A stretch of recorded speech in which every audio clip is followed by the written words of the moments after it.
¿qué pasa si yo habitualmente duermo 7-8 horas y duermo aparentemente esas horas, sin embargo despierto cansado, malhumorado, despierto con problemas de afectación también de memoria, afectación cognitiva, cambios de carácter, ¿no? Sueño durante el día, como decía, agotamientos, todo eso ya viene a ser banderas rojas para decir algo está pasando y esta persona se sugiere que debe tener una evaluación médica para orientar ya, por ejemplo, cuestionarios que nos van a ayudar a determinar si hay somnolencia diurna y si durante la noche hay algún fenómeno que llamara la atención.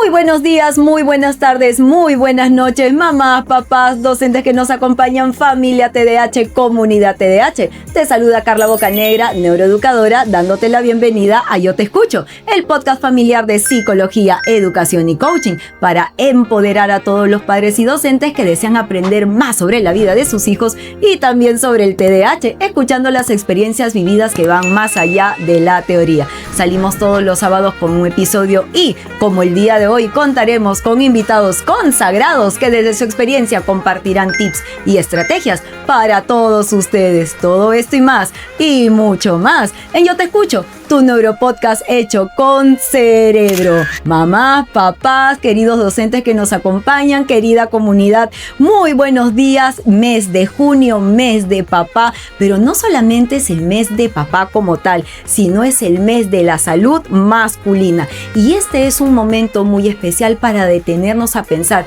en algunas problemáticas que surgen justamente en los hombres, afectan a nuestro grupo masculino, y vamos a poner el día de hoy sobre la mesa una situación que parece cotidiana.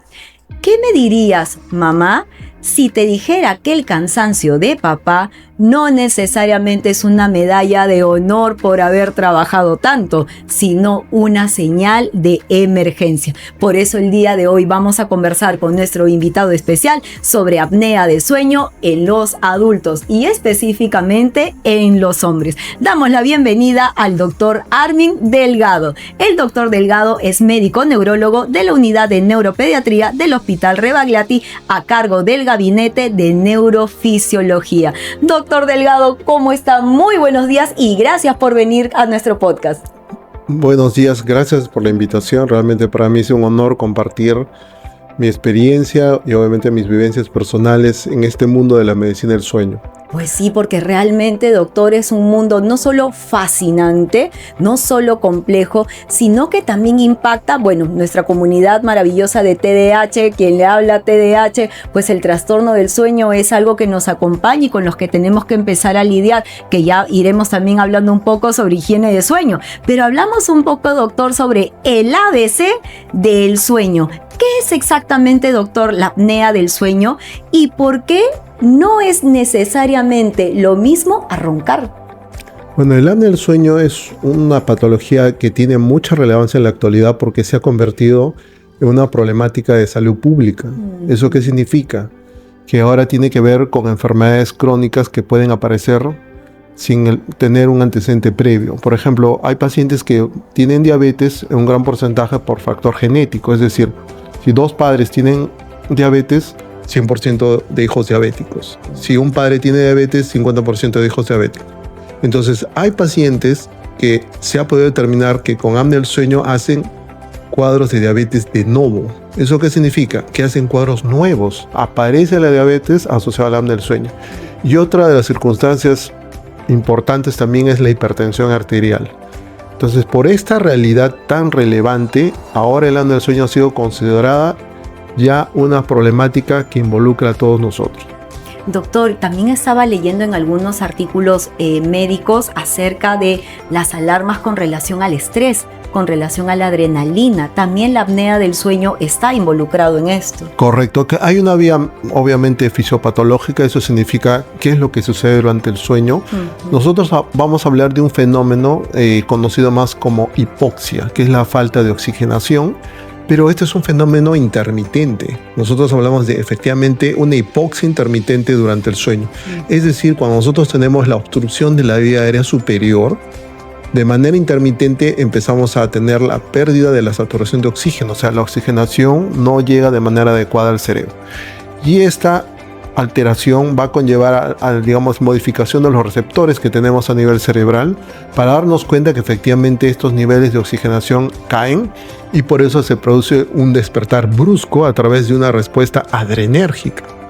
Y esa respuesta adrenérgica es la que de manera intermitente y de manera crónica va a conllevar justamente a estas patologías crónicas que hemos estado mencionando. Vale decir, por ejemplo, la hipertensión arterial. Este fenómeno fue interesante. Los primeros que estudiaron, por ejemplo, el doctor William C. Demons, que es un pionero en la medicina del sueño, junto con la escuela francesa, el doctor Christian Guilleminot, incluso el doctor Emmanuel Minot, ellos que tienen una escuela muy famosa en Estados Unidos, la escuela de Stanford, California, trabajaron con modelos de perros. Ellos pusieron, digamos, un modelo en el cual les producían apnea del sueño a los perros en el sueño, les hacían una especie de traqueostomía. Pero se admiraron cuando descubrieron que los perros durante el día, porque los perros pues en el día estaban haciendo sus actividades cotidianas, empezaron a presentar fenómenos de hipertensión arterial. Entonces esto les levantó obviamente la atención y es ahí donde ellos empiezan a estudiar el fenómeno a nivel humano y descubren que efectivamente durante la noche se daban los fenómenos respiratorios, la obstrucción, esta hipoxia intermitente. Los pacientes de día empezaron a desarrollar el problema de hipertensión. Y esto obviamente también se corroboró que durante el sueño, que en teoría nosotros debemos de tener un fenómeno de más bien de bajada de la presión arterial se empezaba a incrementar. De ahí la importancia de siempre reconocer que si un paciente tiene un cuadro de hipertensión resistente, es decir, si tiene más de 3 fármacos para la hipertensión arterial y no la controla la hipertensión, ojo, hay que poner énfasis en descartar un apnea del sueño obstructiva. Tal cual, doctor. Y doctor, no queremos ser muy alarmistas, pero de todas maneras hay que hacer la pregunta. ¿Es verdad que los hombres son más propensos a la apnea del sueño que las mujeres? Correcto, hay una proporción de 2-1 en promedio en que los varones tenemos mayor incidencia de sufrir apnea del sueño. Ahora, también es algo interesante mencionar que a veces pensamos que el modelo gringo, o sea, por decir, el paciente norteamericano, y eso tuve la oportunidad yo de ver al inicio cuando tuve oportunidad de rotar en hospitales norteamericanos en centros de sueño, veía pacientes que medían casi 2 metros, que eran obesos, que conversaban y se quedaban dormidos conversando, que tenían relaciones sexuales y se dormían, y ellos contaban eso. Entonces, era admirable de ver ese tipo de circunstancias, de experiencias, que ellos mismos lo decían, pero que yo decía, esto no se ve en mi país, porque nosotros no tenemos en Perú población extremadamente obesa y que lo vayamos a relacionar con la apnea del sueño. Sin embargo, en nuestro medio sí se ha podido determinar que pacientes con índice de masa corporal normal también tienen problemas de apnea del sueño. ¿Y dónde va el tema? En la vía aérea superior. Si yo tengo una predisposición de tener la vía aérea estrecha, o sea, me refiero a la superior, entonces al momento de dormir, porque obvio, cuando uno duerme pierde el tono muscular, por eso es de que la lengua, que es un músculo, va a caer para atrás. Exacto. Y si esa vía aérea estrecha va a, digamos, conllevar a que la vía aérea se obstruya, entonces la lengua termina obstruyendo y aparece el fenómeno de obstrucción total o parcial de la vía aérea superior. Y la vía aérea es la parte faríngea, ¿verdad, claro, doctor? la vía aérea alta, porque la obstrucción es arriba. Exactamente, en esta zona Correcto. superior. Doctor, ¿y habría que preocuparse dentro del grupo masculino entre los 28 y los 48 años? ¿Es ahí un rango más o menos esperado donde la apnea del sueño puede aparecer? Claro, de hecho que sí, porque es, digamos, una de las etapas más relevantes donde podemos ver este fenómeno de obstrucción de la vía aérea superior, pero que sobre todo va de la mano con la característica de tener una actividad asociada también a la alimentación y al manejo del estrés.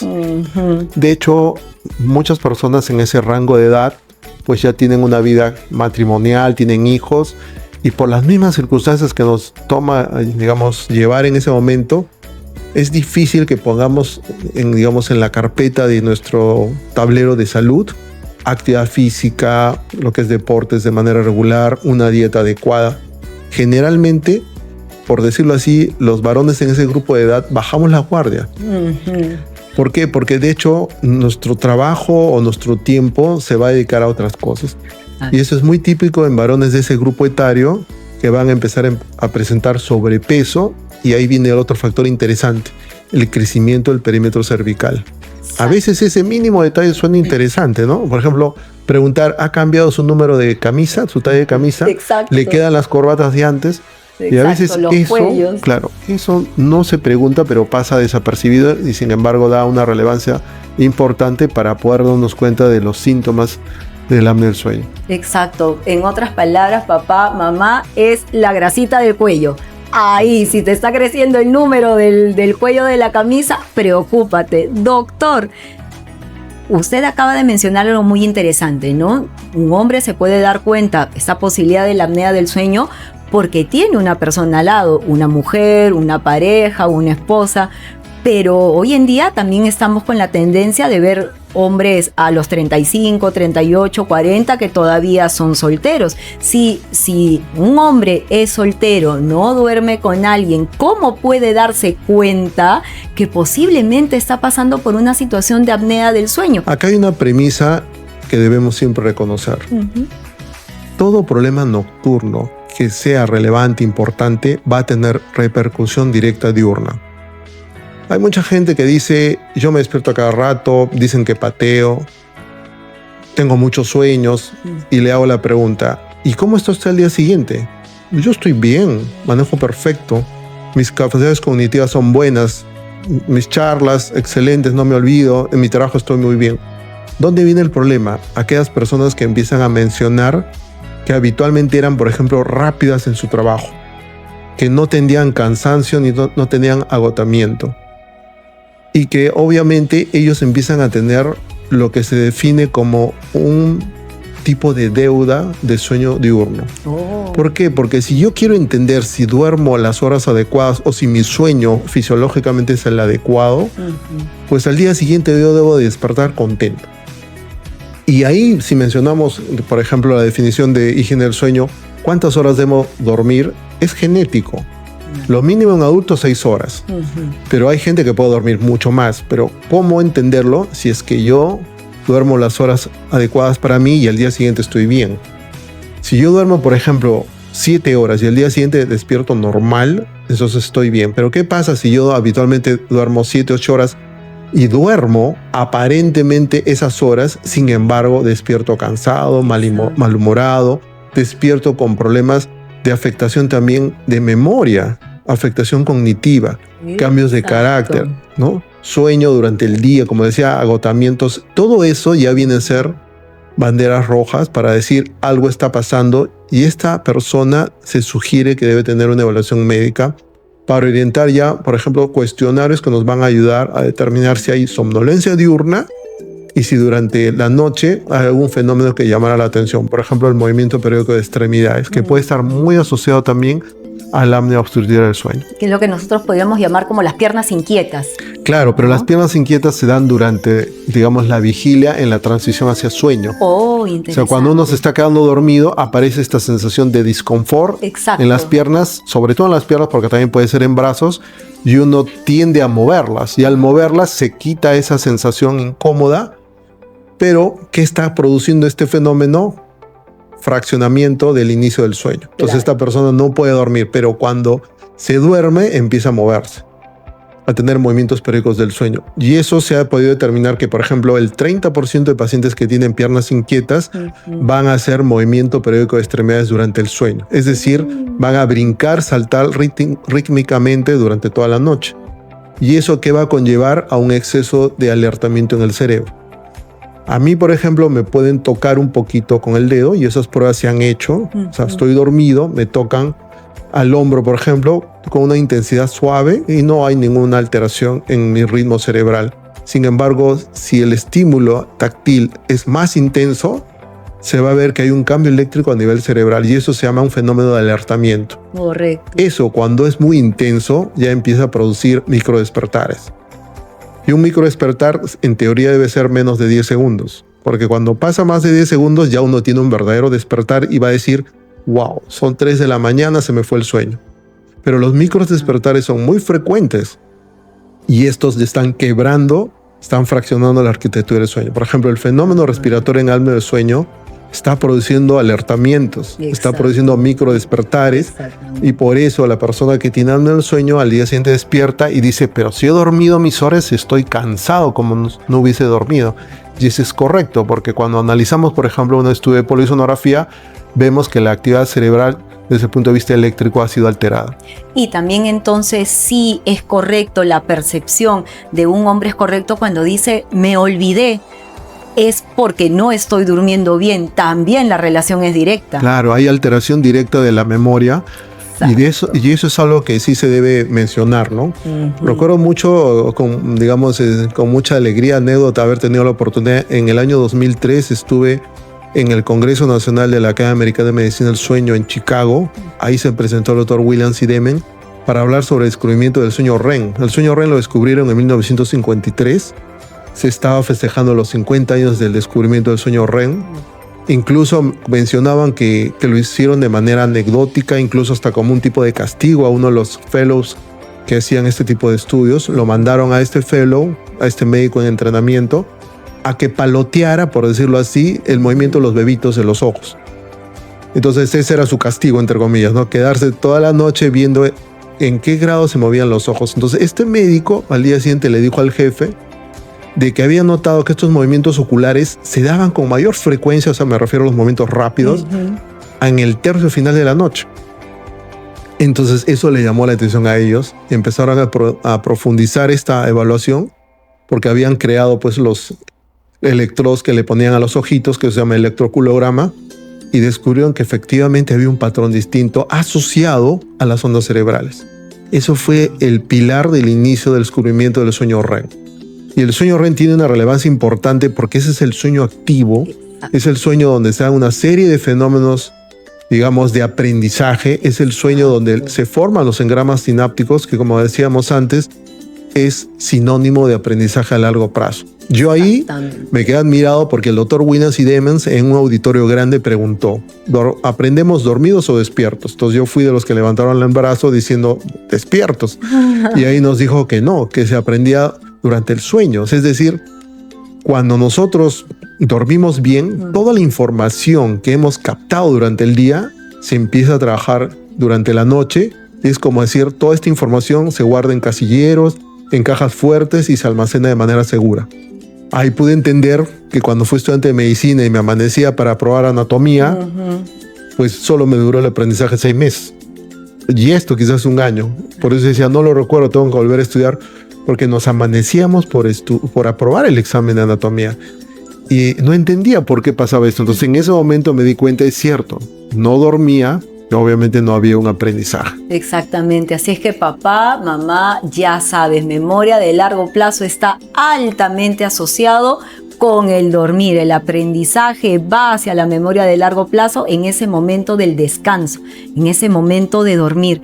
Doctor, ahora que hablamos también un poco sobre tecnología ha avanzado un montón. Existen algunos aparatos electrónicos como por ejemplo los smartwatches, ¿no? Que actualmente muchos lo usan y dicen, ay, mis latidos de corazón, ay, que puedo medir esto. ¿La apnea se puede medir también con estos relojes?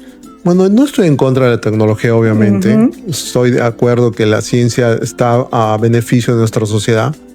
Y que sí es cierto, hay aparatos que nos pueden dar una información, de repente resumida, para poder nosotros tener algún parámetro que nos ayude a ver si es que tenemos algún factor para algún fenómeno respiratorio. Es verdad, hay pacientes que usan esta tecnología para grabarse taquicardias nocturnas, para grabarse episodios de, silencio respiratorio, ronquidos súbitos, porque hay que recordar que cuando el paciente tiene el fenómeno de la apnea, entramos en apnea, dejamos de respirar y el cerebro se da cuenta y manda una respuesta, ¿no? Una respuesta brusca, una potencia adrenérgica.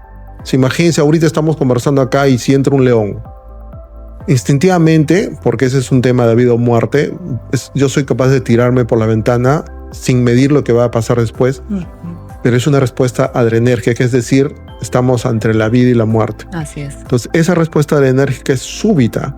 Mi cerebro obviamente va a recibir más oxigenación, la frecuencia cardíaca aumenta, hay un fenómeno de vasoconstricción, o sea, la sangre se reprime porque esperamos el golpe. Esa es la respuesta al estrés y esa es la respuesta adrenérgica, ¿correcto? Ese fenómeno se ve en el apnea del sueño. Entonces es una respuesta brusca. Entonces la persona que está en esa pausa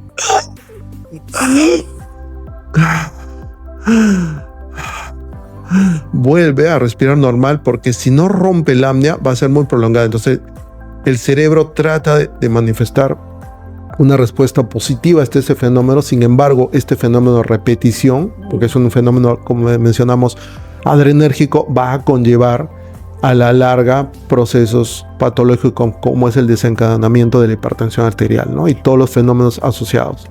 Así como se hizo esta medición ocular, ¿también se puede medir la respiración?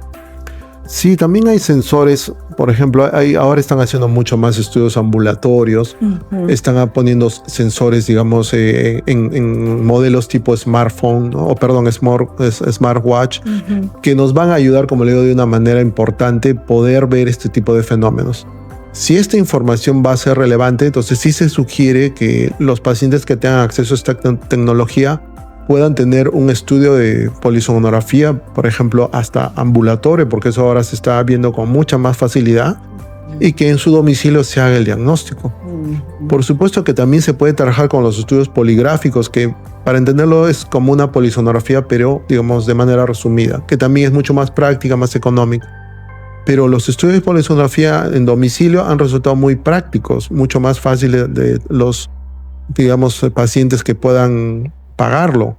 Sin embargo, puede haber complejidad de diagnósticos, por ejemplo, gente muy obesa que tenga alguna patología cardíaca en sí seria, que sea compleja.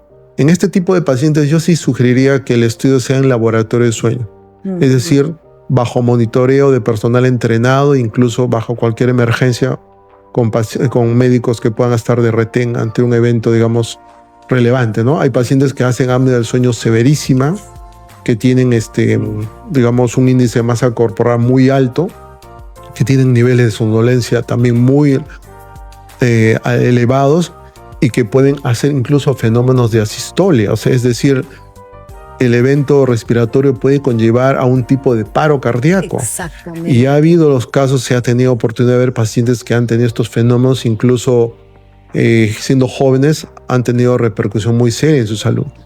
Doctor, y eso realmente es impactante, por eso este tema es tan importante para poder tocarlo con usted el día de hoy, porque además se ha abierto una puerta aún más interesante. Ya que estamos hablando de salud masculina, hablemos de virilidad. Se han dado algunas investigaciones en donde se está viendo que justamente la hipoxia puede estar asociada con la testosterona y la esterilidad masculina, doctor. ¿Es verdad? ¿Apnea del sueño puede dar la apertura a una infertilidad? Correcto, eso es cierto. También ya se puede determinar con el mismo fenómeno de hipoxia intermitente, ¿no? Todos sabemos que el fenómeno de hipoxia, que es decir, el nivel más bajo de saturación de oxígeno en nuestra sangre, va a afectar nuestro organismo. Por ejemplo, si yo hago un deporte de altura o si subimos a la altura por cualquier, digamos, situación en peculiar, yo viajo a la sierra, etc., voy a someterme a este fenómeno. Pero se ha podido determinar que estos fenómenos son reversibles. No van a conllevar alguna situación que a la larga pueda desencadenarme problemas mayores o incluso infertilidad. Pero ¿qué sucede con el apnea del sueño? Como estamos hablando de un problema subregistrado, un problema que no es relevante, entre comillas lo digo, entonces ahí la hipoxia intermitente por meses o años sí va a generar a nivel, como usted muy bien lo dijo, a nivel de la testosterona, por el fenómeno de la hipoxia intermitente, problemas obviamente en el sistema de la virilidad en el varón.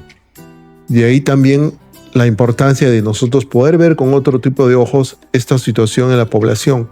¿Y por qué dije subregistrado? Porque lamentablemente en nuestro país hablar de medicina del sueño es algo muy bajo. Hablar solamente en términos médicos. No tenemos una verdadera preparación tanto en pregrado y posgrado de lo que es la medicina del sueño. Incluso hablar en médicos generales o incluso en médicos de especialidad, residentes, ¿no?, de diferentes áreas, neumología, cardiología, neuro, hablar de medicina del sueño suena extraño. Yo recuerdo que cuando me empecé a inclinar a la medicina del sueño, mis amigos, colegas hasta me hacían bromas de si yo me dedicaba a hacer cura del sueño. O sea, dormir a los pacientes. Y eso sonaba gracioso, pero en verdad reflejaba una realidad que todavía nos falta trabajar en nuestro medio. Sensibilizar a la población que realmente la medicina del sueño, o sea, las patologías del sueño son muy importantes.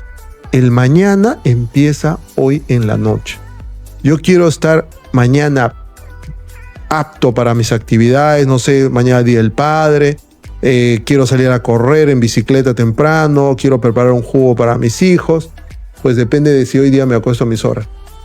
Si hoy día sábado en la noche voy a ver Netflix, voy a, no sé, quedarme hasta las 3, 4 de la mañana, al día siguiente voy a despertar cansado, mi cerebro no ha dormido adecuadamente y no voy a tener un día adecuado. Pero doctor, yo ya estoy en mi cama, estoy relajado, estoy mirando Netflix hasta las 3 de la mañana. ¿Es lo mismo? No es lo mismo. Además hay que recordar que nosotros los seres humanos venimos de una evolución que va de la mano con lo que se llama los ciclos de luz-oscuridad. Exactamente. O sea, si podemos retornar a lo que fue inicialmente en la evolución del ser humano, nosotros vivíamos en cuevas y salíamos en grupos a cazar, y obviamente las mujeres quedaban cuidando a los niños.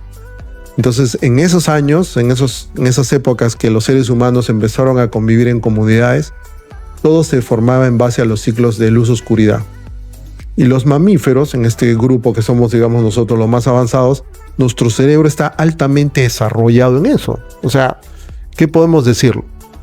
Que el ser humano no debe tener ninguna excusa para dormir bien, porque nuestro cerebro está altamente especializado y avanzado para tener un área específica para dormir y un área específica para estar despierto en nuestro cerebro. ¿Por qué? Porque de hecho nosotros somos, como digo, la máxima relevancia de la evolución mamífera. Entonces no deberíamos tener problemas de sueño.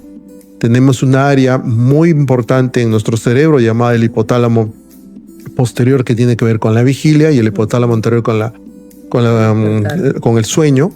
Entonces estas dos áreas muy bien diferenciadas, de hecho, nos conlleva a entender que no debemos de tener nada. ¿Qué es lo que ha afectado el patrón de sueño en el ser humano, sobre todo en el siglo pasado y los ritmos de luz-oscuridad? Ahora el trabajo es 3 veces al día, ahora hay turnos nocturnos, ahora la vida es 24 horas, ahora yo prendo el televisor y hay programación 24 horas. Yo recuerdo mucho cuando era chiquillo, me acuerdo mucho cuando de repente ustedes, no sé si lo recuerdan, se prendía el televisor y a la hora de, recuerdo sería medianoche, salía una musiquita y unos colorcitos como entre colores que decían, se termina el televisor. Y se cerraba la señal del televisor. Terminaba la señal televisiva. Y nosotros solamente sabíamos que al día siguiente se empezaba el nivel de televisión, ¿no? 6 de la mañana, 7 de la mañana, empezaban los programas matutinos, noticieros. Eso ha quedado en la historia. ¿Por qué? Porque ahora la programación es 24 horas. Ahora no necesitamos una persona que esté dando noticias 24 horas. Ya todo lo hace la tecnología. Se programa, repetir programas de repente, se programa musicales, etcétera. Pero yo me despierto a las 3 de la mañana y prendo el televisor, puedo estar mirando películas, series, noticieros, etcétera. Así es. Y uno se despierta, te despiertas, o sea, con la aptitud y las ganas de prender el televisor, y ahí te quedas enganchado, no lo apagas y dices me voy a forzar a dormir. Así es, y el televisor es un gran enemigo.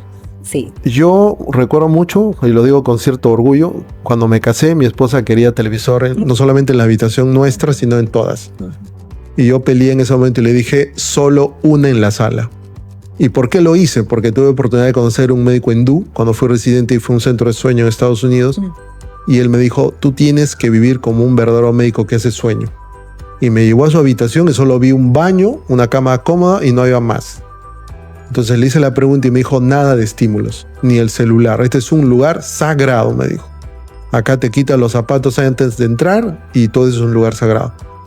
Esto realmente llama a, digamos, también a mucha reflexión, porque años después, cuando me casé y recorrí buscar un departamento, muchas personas que vendían los departamentos ofrecían en la habitación donde empotrar el televisor. Entonces yo les di mi opinión, que estaba en contra, y les gustó porque de hecho podían entender que para el ser humano era muy importante no tener un aparato tan estimulante en la habitación y que conllevaba dos cosas serias en la pareja. Primero, que el televisor disminuía la actividad sexual íntima, y segundo, el diálogo en pareja, que era fundamental de mantener en una relación, digamos, de matrimonio que se rompía a través de un aparato.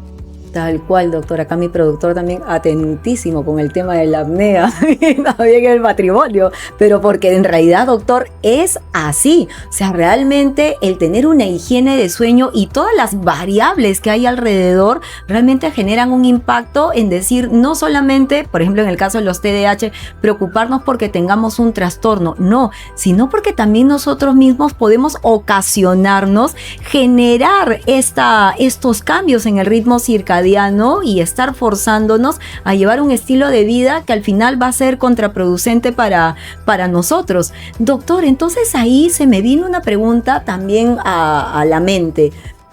Son muchos, dentro de su experiencia clínica, los hombres van por apnea, van porque ellos mismos dicen voy a ir al médico, van obligados, no van. ¿Cree usted de que hay tal vez como sociedad un sesgo o tal vez un temor de decir no, qué vergüenza, voy a ir por apnea del sueño? No, yo creo que más hay una falta de conocimiento. Y como lo había mencionado antes, tenemos un subregistro. No tenemos realmente una verdadera medicina del sueño desarrollada en nuestro país.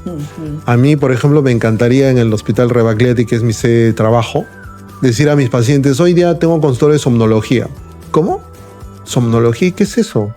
Consultorio de patologías del sueño, de enfermedades del sueño. Entonces sería bonito que alguien diga, y hermano, ¿dónde te vas? Voy a mi cardiólogo. Y que uno diga, me voy a mi somnólogo. Entonces la gente diga, ¿somnólogo? ¿Y qué es eso?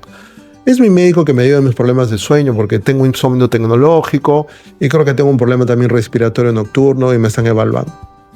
Para mí sería una gran alegría que lleguemos a un momento eso, en el cual tengamos un conocimiento claro, como muchos países del entorno, por ejemplo Chile, Argentina, Brasil. La población ya tiene una mayor sensibilidad para poder descartar patologías del sueño. En nuestro medio, muchas personas van cuando ya tienen problemas serios. Gente que por somnolencia diurna se ha chocado, se ha quedado dormida en el semáforo, ha venido un policía, lo ha llevado a un lado. Gente que, por ejemplo, ha estado trabajando. Por ejemplo, he tenido el caso de un odontólogo que se quedó dormido y mientras estaba curando un diente y generó un problema ahí con el paciente. Gente que, por ejemplo, ha sido llevado por la pareja, las esposas, porque no los dejan dormir. Y ahí viene el tema del ronquido. De hecho, los pacientes que tienen apnea del sueño siempre van a roncar, pero no todos los pacientes que tienen ronquido primario van a tener apnea del sueño. Hay mucha gente que tiene ronquido primario, o sea, roncan desde que eran criaturas, desde que eran niños hasta adultos y generalmente son personas sanas, ¿no? Entonces, de hecho, es verdad que las patologías del sueño están subregistradas, en que en la mayoría de casos no tenemos una verdadera conciencia del problema. Otra conciencia también que me gustaría muchísimo poner sobre la mesa es, por ejemplo, a veces tenemos adolescentes que se levantan, nos comentan ellos mismos o sus padres y nos dicen, ay Carla, hoy día no ha dormido, no sabes, se ha levantado de muy mal humor porque no durmió. Pero se tiene esa conciencia sobre los hijos. Pero sobre nosotros los adultos parece que esa variable solamente fuera exclusivo para nuestros hijos. La irritabilidad en los adultos también puede estar asociada por una apnea del sueño. También, claro, y va de la mano también con la cantidad de horas de sueño. En nuestro medio se ha podido estudiar y poder determinar un poco de que lo mínimo que necesitamos como adultos para dormir son 6 horas. Si uno duerme menos de 6 horas va a empezar a tener problemas cognitivos, problemas de conducta. La gente que duerme, por ejemplo, menos de 6 horas puede estar más irritable, más fastidiada y obviamente con menor rendimiento durante el día, tanto en la parte laboral como familiar, y sobre todo también porque vamos a tener cansancio. Y ese tema no debería darse. Entonces, de hecho, ahí la relevancia de decir, mis horas son sagradas. O sea, si yo, por ejemplo, me despierto 6 de la mañana porque tengo que llevar a mis hijos al colegio 7 de la mañana y a las 8 estar en mi centro laboral, pues si duermo 6 horas, debo dormirme a las 12. De 12 a 6. Pero si yo no le doy una relevancia importante, o sea, mis sueños, cualquier cosa, no sirve, no vale para mí, no le tengo un lugar especial en mi vida, puedo dormir a las 3 de la mañana. Me puedo poner a leer, prendo el televisor, empiezo a ver mi celular y duermo 3 horas. Me despierto a las 6 para cumplir mis obligaciones, pero no voy a tener ese sueño reparador y va a venir las consecuencias. Voy a estar más irritable, de repente voy a contestar mal a mi esposa, algo voy a decir a mis hijos, porque realmente no hubo un sueño adecuado a mi grupo etario. En este caso yo mínimo 6 horas. Por ejemplo, otra apuesta sobre la mesa, doctor. Pueden llegar algunos, puede conocer, tener amigos y de repente te dicen, estoy tratando de bajar de peso, no puedo, lo he intentado todo, estoy lleno de dietas, me voy al nutricionista, endocrinólogo, pero nadie le ha hecho la pregunta, ¿y estás durmiendo bien? La obesidad también puede estar relacionada con la falta de sueño. Claro, sí se han encontrado incluso el tipo de sustancias químicas como neurotransmisores que se van a afectar y que van a conllevar más bien a una no falta de apetito, sino una especie de exceso de pedir comida. Entonces, por eso es que nosotros cuando tenemos el problema de apnea del sueño, se hace un círculo vicioso. Empezamos a más bien aumentar el deseo de querer consumir más azúcar, más alimentos que no son adecuados para nosotros, y eso, ¿en qué va, digamos, a llevar a cabo? En el aumento de peso mayor, el incremento del índice de masa corporal, en una disminución mayor de la vía aérea superior, y por lo tanto los eventos respiratorios pueden ser mucho más prolongados y mucho más frecuentes durante la noche. O sea que en una evaluación hormonal o una evaluación endocrinológica, la leptina puede estar en su vida y puedo leer que leptina, ¿qué será? Correcto. Específicamente los estudios que se hicieron fueron con leptina, es correcto. Y eso sí se puede determinar de manera directa. Por eso que este tema del apnea del sueño es una situación de salud multidisciplinaria. Exactamente. O sea, no hablamos, a diferencia de otras ramas de la medicina, por ejemplo, nosotros no hablamos de la sociedad por ejemplo, de pediatría o la sociedad de neumología. No, porque esos son de un solo grupo de médicos, ¿no? Cuando hablamos de sueños, tendríamos que hablar de una asociación donde implican no solamente también médicos, también diferentes especialidades, odontólogos, psicólogos, que tienen que ver mucho con la situación del sueño. Y esto, como yo obviamente se lo había dicho desde el inicio, es algo de educación, o sea, realmente ponerle importancia de la medicina del sueño en nuestro medio, de realmente enamorarnos, si podemos usar esa palabra, de qué significa dormir bien, de qué significa realmente darle un lugar especial a mi sueño. Así es. Y esto también va de la mano con nuestros, digamos, hábitos alimenticios, ¿no? Hemos escuchado mucho que debemos desayunar como un príncipe, almorzar como un rey y cenar como mendigos. Así es. Y eso en la práctica, que suena bonito, no se da. Nosotros muchas veces, yo por ejemplo tenía esa costumbre también, que llegaba a mi casa a cenar y llegaba con hambre y prácticamente almorzaba en la noche. Claro. ¿No? Incluso tenía el almuerzo repetido que me guardaban y almorzaba de noche.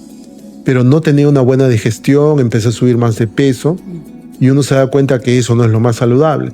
Entonces, cuando empezamos a cambiar nuestro estilo de vida y a entender que efectivamente la alimentación saludable también va de la mano para fortalecer este tema de evitar, digamos, esta situación tan importante que es el apnea del sueño, pues realmente nos va a regalar salud.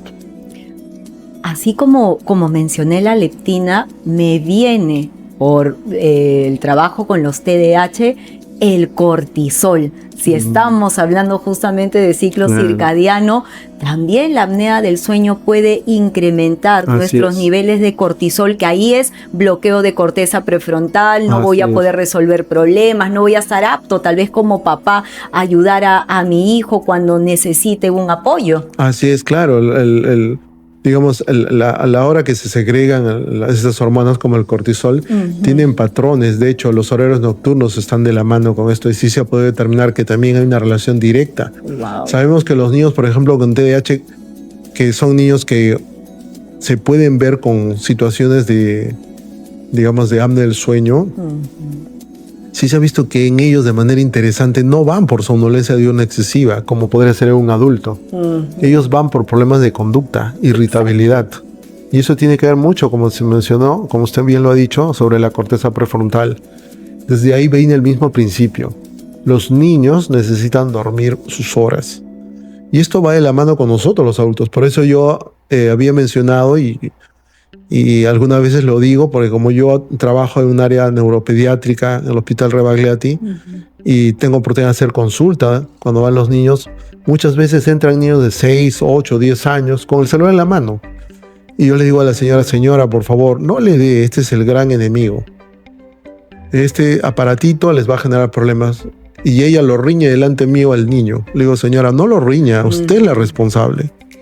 El niño es niño y él puede tener el aparato, si es posible, 24 horas e incluso no dormir si lo tiene el aparato.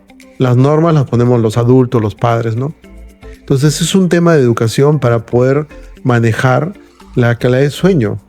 Y la pregunta siempre básica es si ellos despiertan en la mañana con un sueño reparador o tienen deuda de cama. Así y es. Muchos niños, cuando se les hace la pregunta, ellos dicen, bueno, sí despierto y todavía quiero seguir durmiendo. Entonces, ¿qué significa? Que no están logrando sus horas adecuadas. Y eso que pueden estar durmiendo 10, a veces un poco más, y sin embargo no hay un sueño reparador. ¿Quién es el que está involucrado ahí? El aparato. Exacto. Entonces, de hecho, el refuerzo de decirle, señora, el aparato se retira en la noche. Usted le arregla un celular a una niña de 12 años, a un niño de 12 años, por ejemplo.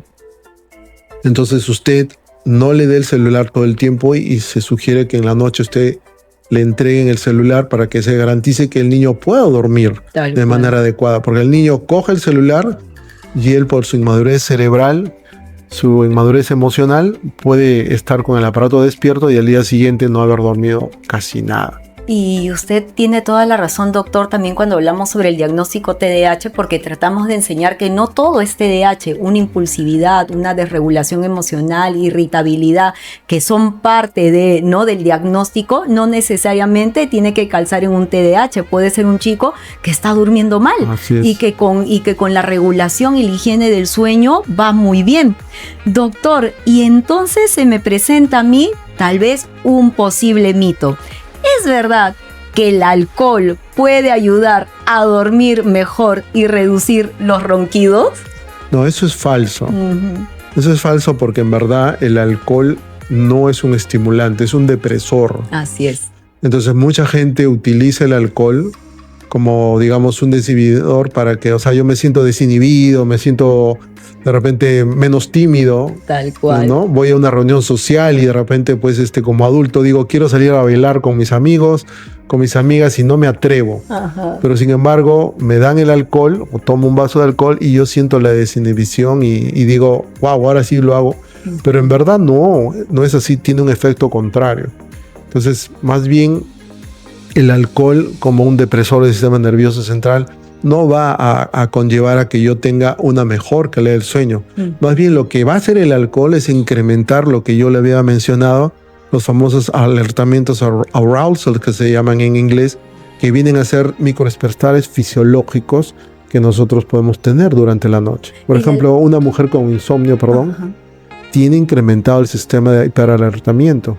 Y también influye el alcohol en el relajar el músculo. Tal vez el músculo también está tan relajado. Claro, porque nosotros podemos tener un grado de hipotonía facial o a nivel de la vía aérea superior que va a conllevar a una flacidez de la vía aérea superior. Correcto. Y que sumado obviamente a la lengua, que como músculo se va a relajar, va a obstruir la vía aérea superior y va a empezar el fenómeno obstructivo tanto total o parcial de la vía aérea superior y ahí empieza el ciclo vicioso de la hipoxia intermitente. Exactamente. Doctor, una de las grandes soluciones que se conoce hoy en día son las máscaras.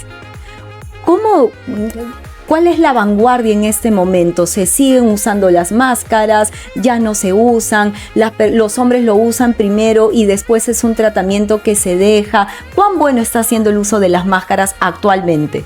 ¿Se refiere al equipo de CPAP? Exactamente, al CPAP. Bueno, actualmente sigue siendo un tratamiento relevante, ¿no? Porque de hecho, el apnea del sueño no viene a ser un fenómeno donde nosotros dejamos de respirar y digamos, nuestro organismo va a conllevar una serie de fenómenos que a veces uno piensa de que es como si me taparan la boca.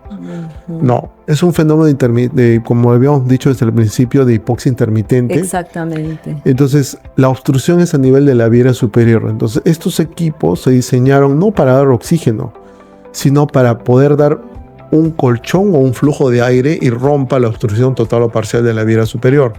Muchas personas piensan que es oxígeno lo que me van a dar. Porque es como una máscara. Claro, porque dicen, no, me están dando oxígeno, como yo me estoy ahogando en el sueño, entonces el oxígeno me está haciendo respirar bien. No. El equipo lo que hace es como si sopláramos, pero por grados, ¿no? Soplo poquito, soplo más fuerte, más intenso, y esto se gradúa con niveles en centímetros de agua, presión de agua. Entonces, de acuerdo a la severidad que puedo tener yo de la apnea, se produce esta regulación de la presión de agua.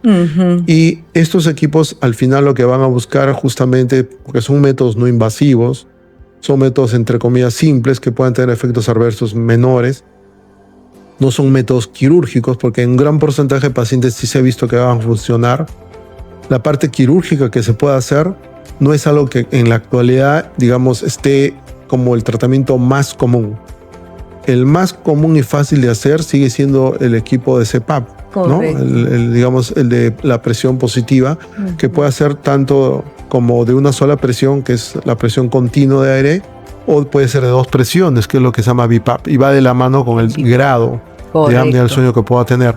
Pero como lo mencionaba, en la práctica sigue siendo el método no invasivo más simple que podemos tener acceso, y de esa manera evitar el colapso de la vía aérea superior durante la noche. Claro que sí. Doctor, y para muchos hombres que a veces puede ser incómodo, hoy en día ya se está hablando del AD109, de una pastilla que puede estar involucrada en minimizar el apnea del sueño. Mire, la verdad yo no tengo experiencia sobre eso, porque de hecho acá no lo he visto de manera así grande que podamos tener experiencia. Me parece que puede ser una situación que en un momento va a ser útil. Por supuesto que sí, la ciencia, la medicina va cambiando, estamos de acuerdo. Y si estos métodos farmacológicos de alguna manera van a ayudar, estoy de acuerdo. Pero yo creo que como todo en la medicina, porque es algo que nosotros hemos aprendido desde la formación de médicos, va de la mano con una herramienta que siempre le hemos destacado y se llama prevención. Así es. ¿No? Entonces, el hecho de que yo pueda trabajar prevención para el apnea del sueño va de lo que hemos dicho antes. Tener una vida, un estilo de vida saludable, manejar mi peso de manera adecuada, mi manejo adecuado del estrés, dormir mis horas, o sea, darle relevancia a la higiene del sueño, tener una alimentación saludable. Nosotros lo peor que hacemos es comer también cualquier cosa, y debemos comer lo que nuestro organismo necesita, ¿no? Y en la cultura nuestra, por ejemplo, cuando yo he crecido, pues para mí digamos, el sinónimo de carne era alimentación. Verduras no servía. Y realmente con los años empecé a darme cuenta que, por ejemplo, comer algo saludable, por ejemplo, no lo sé, algún tipo de verdura durante la noche, hace que mi organismo duerma muy bien. Sí.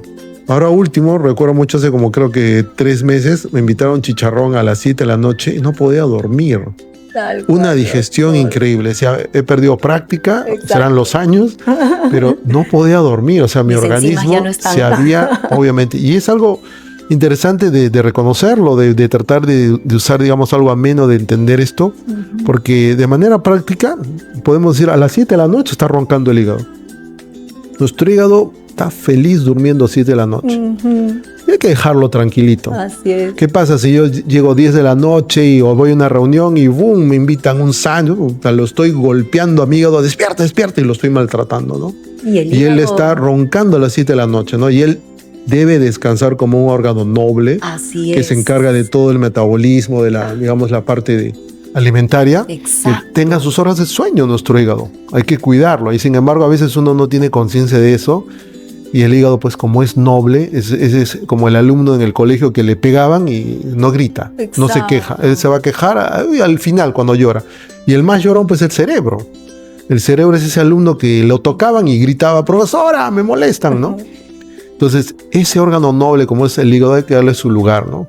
Entonces, tener eso en mente, recordar que a las 7 de la noche ya está durmiendo nuestro hígado, decirle, déjalo quieto y que mañana va a empezar bien descansadito el día para ayudarnos, ¿no? Y el hígado, doctor, es el órgano que desde que nacemos mantiene el tamaño como tal. Es el único órgano que desde el día 1 está con nosotros acompañándonos así tal cual. Es, correcto. Entonces hay que darle su lugar, como decía, ¿no? Entonces, tener una vida saludable, o sea, la prevención, yo creo que es la mejor herramienta que podemos usarla, no solamente en este tema del apnea del sueño, sino en muchas enfermedades, ¿no? Por ejemplo, síndrome metabólico, ¿no? El crecimiento de la cintura abdominal, etcétera, que va a conllevar a otros factores de riesgo, pues nos tienen que enseñar cómo la medicina del sueño también debe aprender de esas, digamos, herramientas que van a llevar básicamente a tener una vida mucho más sana. Una mamá me comenta un día que estábamos hablando también sobre el tema del dormir bien, pero Carla, no te preocupes, para que mi hijo duerma bien, así duerma poquito, yo le doy melatonina y con los suplementos de melatonina estamos genial. ¿Es verdad, doctor, que la melatonina puede ayudar para el apnea del sueño también? No, para el apnea del sueño no podría afirmarlo. Lo que sí es concreto, que hay sustancias o vitaminas, si queremos decirlo así, que nuestro cerebro las fabrica y la melatonina es una de ellas. Así es. Nuestro cerebro, el hipotálamo posterior, o sea, durante el sueño, nuestro cerebro fabrica melatonina y es un regulador para tener obviamente la somnolencia y entrar. El fenómeno de sueño, o sea, cuando nosotros entramos a dormir, es un fenómeno natural, fisiológico. Cuando entramos en somnolencia, obviamente hay una serie de cambios en nuestro organismo propios de este fenómeno que es tan importante, la entrada a dormir, y los picos de melatonina se van a dar sobre todo en la oscuridad. Por eso que lo peor que podemos hacer en la noche es prender la luz, porque la luz corta, digamos, el flujo de melatonina, ¿no? Entonces ahí se han inventado lamparitas o de repente con una linterna, una luz tenue. Nunca prender la luz. Si alguna vez lo hemos tenido, uno recuerda esa experiencia desagradable. Se apaga la luz, o sea, como bruscamente nuestro cerebro recibir un golpe en un horario nocturno a través de una luz propia que no es adecuada en esa hora. Entonces la melatonina sí es cierto que se utiliza de manera natural, digamos, de manera simple, como un inductor para somnolencia. Pero no es un tratamiento que nosotros lo podamos utilizar para, por ejemplo, corregir el apnea del sueño. Sencillamente es un inductor de sueño y que se puede usar de manera práctica, por ejemplo, en niños, ¿no? Cuando hay niños que tienen dificultad para regular su sueño, se les da melatonina y el niño regula, y luego con el estilo de vida y con los hábitos adecuados en casa, el niño empieza a regular su ritmo de sueño y ya empieza a dormir bien y ya no es necesario la melatonina. Igual en adultos, ¿no? Por ejemplo, yo he hecho un viaje al extranjero últimamente y he venido con este tema del jet lag. Empecé a tomar melatonina y ya me he ido regulando. Pero eso es un tiempo corto que uno toma porque realmente no es necesario, ya que mi cerebro nuevamente vuelve a su ritmo basal, ¿no? Doctor, entonces, ¿cómo puedo empezar, doctor, para cerrar el episodio, a mejorar el impacto negativo que da la apnea del sueño? ¿De qué manera puedo empezar a tomar la decisión de generar ese cambio si tengo este diagnóstico? Bueno, primero hay que reconocer los síntomas. Tanto el paciente como el familiar cercano, puede ser la pareja, ¿no? Porque en edad adulta estamos viendo que tiene una relevancia importante, sobre todo en varones. Entonces, si nosotros tenemos antecedentes, por ejemplo, de ronquido severo, pausas en el sueño, somnolencia diurna y cansancio, amerita poder tener una evaluación médica para descartar un apnea del sueño. Por lo menos una patología respiratoria, ¿correcto? Y a la par, trabajar con la, digamos, higiene del sueño en relación a una vida saludable durante la noche. Entonces, eso va de la mano en tener un peso adecuado, una alimentación adecuada y darle un lugar especial a mi sueño. En esa esencia, yo creo que es lo que nosotros debemos de motivar a nuestra población y en general a todos, de que dormir bien es realmente sinónimo de salud. No tiene sentido que yo duerma muy poco o casi no duerma o que el sueño sea cualquier cosa para decir, realmente voy a hacer algo. No lo digo con mal ánimo, pero he tenido experiencia de gente que ha venido a consultar porque duerme mal, gente que tiene recursos, que tiene un auto del año, y sin embargo viene a la consulta y conversando, tienen el colchón desde 20 años. Y cuando le decimos, ¿sabe qué? Va a cambiar de colchón, compre un colchón nuevo, hace el cambio, regresa a la consulta después de un mes y dice, wow, milagro, ahora duermo bien. Entonces, ¿qué es lo que sucede? En nuestra mente no está el darle al sueño un lugar especial. Entonces, la habitación debe ser un templo. Debemos de tener la mejor habitación en nuestro domicilio, una habitación que no esté hacia la calle de repente, donde hacen bulla, donde hacen mucha luz, etc. No, una habitación más adecuada, con una temperatura adecuada, y obviamente que no entre estímulo de luz. Se puede usar, ¿no?, estas cortinas blackout, ¿no? Uh-huh. Y que obviamente no recibamos estímulos adecuados que vayan a repercutir con mi calidad de sueño. Entonces, el tener un lugar adecuado, una cama adecuada, un colchón adecuado, que vaya a darle calidad a mi sueño, es fundamental.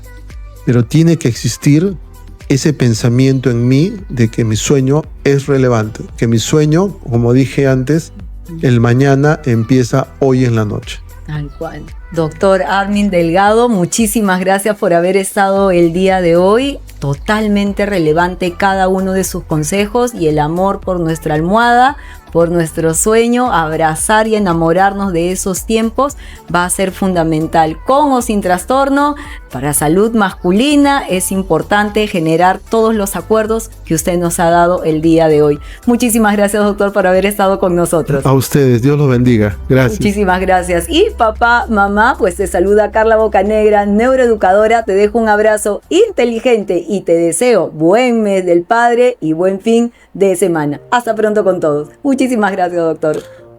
Espero que lo hayamos hecho bien.